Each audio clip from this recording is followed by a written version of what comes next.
Hey everybody, welcome to Mondays with Mike. I'm once again using my new Chrome browser extension that's kind of fancy here. Loom is what it's called. So a few things to talk about today here on this Monday. It is June the 20th, and it's the Juneteenth national holiday here. So many of you probably have the day off. Hope everybody had a great Father's Day, or maybe the fathers in your life had a great Father's Day. I did. It was relaxing. It was relaxing. We didn't do a ton of stuff, which was fine. So I kind of slept. I got a chance to work out, which I desperately needed to do, and just kind of hung out, played Twister with my girls. So that worked out well. That was fun. So anyway, so happy Monday to you. So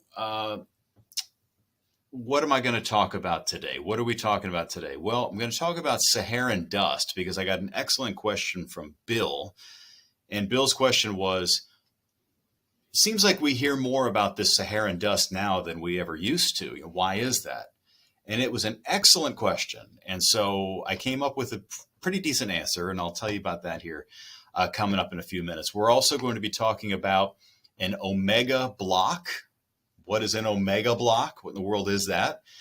And why is it leading to us being so hot? And then we'll also take a look at the situation that's developing with the drought and why it might affect the 4th of July. So we have all of that coming up, as well as something I need to talk about. And that is that, maybe you saw on my Facebook page, maybe you saw on the news that I got a little promotion. So, we've had our chief meteorologist opening now for about 3 months, and it's been a long and pretty difficult process. But after, several rounds of discussions and interviews and all of this stuff, I was lucky enough to have gotten the new title of chief meteorologist here at Fox 26. I have been here almost 22 years. Yeah, almost 22 years. And so, I really felt like I was ready for the job in terms of experience. It's just that the fact is that a lot of people think that the chief meteorologist at a TV station is just simply the person that does the evening news, which probably in some cases it is, but that's not really the plan here. The plan here is that the chief, me, is really going to be in charge of a lot. I mean, it's a big job, big responsibility. So, we have a vision for what we want to do for the department. There are a lot of things that we need to do. Well, we're short staffed right now, so that's going to make hurricane season a challenge. But, there are things with our equipment that I need to work on to get settled. There are some things with the schedule that are going to have to get settled here in a little while. We have a new team member who's starting in September. So that's exciting. And then we also just have things like expanding our digital footprint, things like this. How can we take when there's hazardous weather, when there's a hurricane hitting, when there's flooding, how do we get that not just on Fox 26 on the air, but get that to you on YouTube and on Facebook and on Fox 26 Houston.com and all of that stuff. And it's a difficult dance. It's not easy to coordinate how you do all that. How do you give quality content on the air so that you're not messing up on the air? But at the same time, our website is also getting quality content. And so that you can go to either platform. You can get our Fox 26 News app or Fox 26 Weather app and get everything that you need to get there. And of course, with limited people and limited time and deadlines and everything else, it's a lot to handle, but I think I'm up for the challenge. So I'm kind of excited about it. So that's what's going on with me. And so, yeah, I mean, it's been interesting. It's been an interesting few weeks. It really has. But we have a great team here. We have another great team member coming in. So you'll hear more about her when things get a little bit closer. So now I'm going to try to switch out of this mode of just me and switch back to where I can show you the background here, the website. How do I do that? I don't know. Hold on one moment. Oh, hi. Okay. Let me make myself smaller here because there's a few things I wanted to talk about here. And the first one was the omega block. Omega blocks. You know, omega is a Greek letter. It's used a lot in mathematics too, but you know, it kind of looks like that, something like that. Omega. That's a terrible drawing. It's something like that. Or look, it's like in block letters, it's drawn more like that. That's omega. And this, what you're seeing on the screen right now, is called an omega block. Block just means that it's a jet stream pattern that lasts for a long time. So we've had a similar pattern here for the last 2 weeks, which is why we've been above average on our temperature now for 15 days in a row. Today I'll make day number 16. And so what you're seeing in the screen here is this omega block pattern. So this is a pattern that goes down and then up and then down. So if you visualize it as omega, that big bubble in the middle, which is right here in the middle of the screen that you're looking at on this map, is the area that's hot. So that's the omega block. So what we're looking at right now is the GFS, which is the American computer model, and it's showing us how the winds are flowing at jet stream level. So this is very, very high up in the atmosphere. I mean, we're talking about basically up where the jet airplanes fly. I mean, we're talking about 35,000 feet and higher is where this jet stream flows. And so it makes this omega pattern. And then this whole area right here in the middle of your screen is where we have the heat. And so if I were to switch this over, same view, and well, let me just knock it ahead a couple of clicks here. So this would be noontime today. The omega block moves a little bit, but if we were to click this back to temperatures, okay, you're going to see all of that hot weather in the middle of your screen, right? You see that?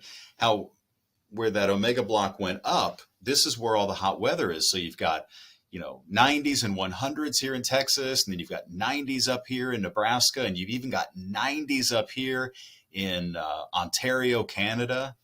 So it really has a far-ranging effect from northern Mexico and South Texas all the way up to Minnesota and even into Canada. So they're going to be having very much above normal temperatures as well. So let me go ahead and switch this back to where it was before. Let's see, on the 200 millibar wind. So there it is. So anyway, this is the omega block. And this is a system that, like I said, tends to set up for a long time, be a very slow mover. And it doesn't just bring hot weather to us, by the way. It brings cold weather to the areas that are on either side of the omega, the little squiggles before the omega and after the omega.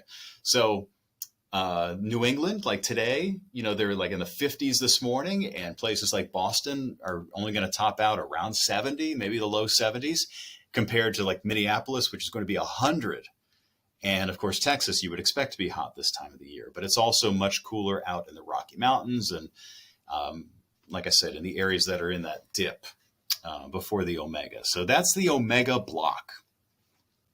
Also, I got a really good question from Bill, who was asking about why we tend to hear so much more about Saharan dust now, where maybe 10, 15, 20 years ago, we didn't really talk about it that much. We might have talked about it the day of, like if there was bad air quality, we might have talked about dust, and we might have even tracked it and talked about it, you know, a couple of days before it was coming in. But now it's sort of a subject of every hurricane season. We talk about where the Saharan dust is and if there's Saharan dust. Specifically, it isn't just Saharan dust. It's called the SAL, which is the Saharan air layer, which is going to be an area of much drier air than normal in the tropics. It's going to be obviously dusty. And so that changes the probability of hurricanes to form. It tends to really inhibit hurricanes from forming because it dries the air out. And it also, if you can imagine, you know, here's the surface of the ocean and then here's the top of the atmosphere, and you have all of this scattered dust here. It's not just that it's blocking the sunlight, but it's actually absorbing the sunlight and it's heating up the upper parts of the atmosphere. So if you make the top of the atmosphere hotter, and if the bottom is still hot, it doesn't rise as much. So like a hot air balloon wouldn't work really well. A hot air balloon wouldn't rise as fast if it was really hot outside versus it being really cold outside. Because the difference, the contrast between the hot balloon and the outside air wouldn't be as great. So it's the same thing with developing hurricanes. If the dust heats up that top layer of the atmosphere, it stabilizes the atmosphere. And in fact, that even happens, it can happen here. You know, if we had a really dusty, smoggy day, it could heat up that level above the ground and create an inversion or something, you know, close to an inversion, which would stabilize the atmosphere. The other thing is that, you know, NOAA and NASA both track this thing. Here's the fine team of people that are on the Saharan air layer squad at NOAA. And so I did some reading up on it because, you know, Bill had a real good question about why we talk about it now more than before. And my first inclination was, well, we have the technology to track it now that we didn't have before. And so it seems that was kind of on the right track. So the new GOES satellites that we have up there right now are much more sensitive and they have different imaging systems, and they do much more of a better job tracking what are called atmospheric aerosols and things like dust, particulate matter like dust, because it could be natural like Saharan dust. It also could be something that's not natural like pollution, and it could be something like a forest fire as well. It would be the type of thing that you would use these type of satellite products for. So it turns out that the first program or algorithm for actually using the satellites to track dust was in 2001. So that was 21 years ago, but in terms of science, that's relatively young because it takes the scientists a long time to get that data, to analyze it, make sure the system is working and so forth.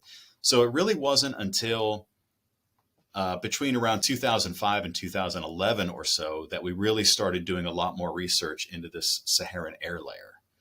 So, you know, taking us, you can see here, like they actually fly these Gulfstream NOAA jets into these plumes to take measurements. So they started that in 2006 and they've continuing to do it through 2015. And they were mainly doing it involving tropical storms and hurricanes to see how the dust was affecting the formation of the storm. So anyway, so that's kind of my best answer. You know, why do we talk so much about it now? Well, because we know it's there and we can see it better. And the scientists have showed us better how it affects tropical cyclone formation, you know, hurricane formation. Another thing that's really neat is that this dust that leaves Africa. So let me zoom up here and just show you. This dust that leaves Africa, I'm going to play this video here. Because, and I think this is like a YouTube video actually, but I'm going to play this and you'll be able to see this represented by the orange and the brown, how this spreads across the Atlantic Ocean, makes it all the way over here. So it really is thousands of miles here that we're talking about, this traveling. So it goes from the Sahara Desert, northern Africa, all the way across the Atlantic. So there's actually a jet stream that sets up here over here by Nigeria and heading over here to Senegal, this whole Atlantic coast here of Africa. There's a jet that sets up, by jet, I'm talking about upper level winds, that flows from east to west. You know, we get used to our jet stream blowing from west to east. This one flows from east to west. And so that when there's the right atmospheric conditions that kind of kicks up that dust into the upper parts of the atmosphere, that's what carries it over. That's all I wanted to show you. I might edit that out. That was painful to watch, but anyway, my heart was in the right place. So that's the Saharan air layer. And its effect on our weather is it can affect air quality, and it also inhibits hurricane formation. So that's what's going on with that. All right. Drought. So we know that we're stuck in this omega block, right? We've talked about that enough, I think. So with this omega block hanging around, we're not looking for that much rain. In fact, when we look at total accumulated precipitation, that's what I'm going to click. And by the way, this website is tropicaltidbits.com. It's great. It's free. You could put some money in the tip jar if you appreciate, everything that this guy's put together. But this is the total accumulated precipitation. So I'm going to zip this all the way to the end. And I'm going to zoom in here on Texas. And so what it shows us is this is 16 days, 384 hours, 16 days worth of rainfall projections. And it does show us that we get, let's see, we're in this blue area and then a little bit of that purplish pink. So that shows us that we're within about 1 to 2 inches, maybe 2.5 inches of rain. So 2.5 inches of rain over the next 16 days, that might be helpful. That might be a good thing. Now, to the north of Houston and out into central Texas, they're still looking at like 0.1 to 0.2, like, a tenth or 0.2 of an inch of rain over the next 16 days. So that's not good at all. But this takes us through the 6th of July. If we just back it up to the days before the 4th of July, like let's say the end of June, beginning of July, we see that, we're really only looking at blue, which is like between 1 and 1.5 inches of rain. And I say that because we're in a serious drought. And the problem with that is that we have fireworks that people want to set off. So when you look at the state of Texas, that dark red area for Galveston County, Brazoria County, Fort Bend County, Wharton, Matagorda County, Austin, southern Harris County even, the vegetation is just bone dry. And so it may not be safe to have fireworks displays. I imagine they're still going to do the Freedom Over Texas and all that stuff in Houston, but I think that some county judges may have to order a delay of fireworks displays, especially south of Houston, depending on how bad things get for the rest of this week. So that's just a little heads up. Wouldn't be surprised if some fireworks displays might get delayed. Finally, there are burn bans that are in effect right now, and by that we're talking about county judges declaring that people are not allowed to do any outdoor burning. Sometimes people live out on property, they have acreage, they'll burn some brush, you cut down some brush and plants and stuff and you set it on fire to get rid of it. I imagine some people burn trash and things like that too. So Galveston County is actually included in this, and most of the counties sort of that are mostly rural, counties that are like Matagorda and Wharton County and Austin County and heading up to the Huntsville area even, and Livingston. All these areas, you guys are under burn ban, so you're not supposed to be doing any outdoor burning. It has not been declared yet for Montgomery, Harris, Brazoria, or Fort Bend, so we shall see. All right, so that'll do it for this week's Mondays with Mike. I hope you guys had maybe learned a little bit. I know I did, researching that Saharan air layer today. So try and stay cool out there. Also remember, Tuesday is the first day of summer. It is called the summer solstice. And so today and tomorrow, we have the longest amount of daylight and the shortest amount of nighttime that we have throughout the year. It also is the time of the year when the sun is at its strongest as far as its ability to cause sunburn. So please protect yourself from that. And that's it. That's about all I've got for you today. I'm tired. It's Monday. It really is Monday, isn't it? I hope you guys have a great week ahead, and I'll be seeing you on TV.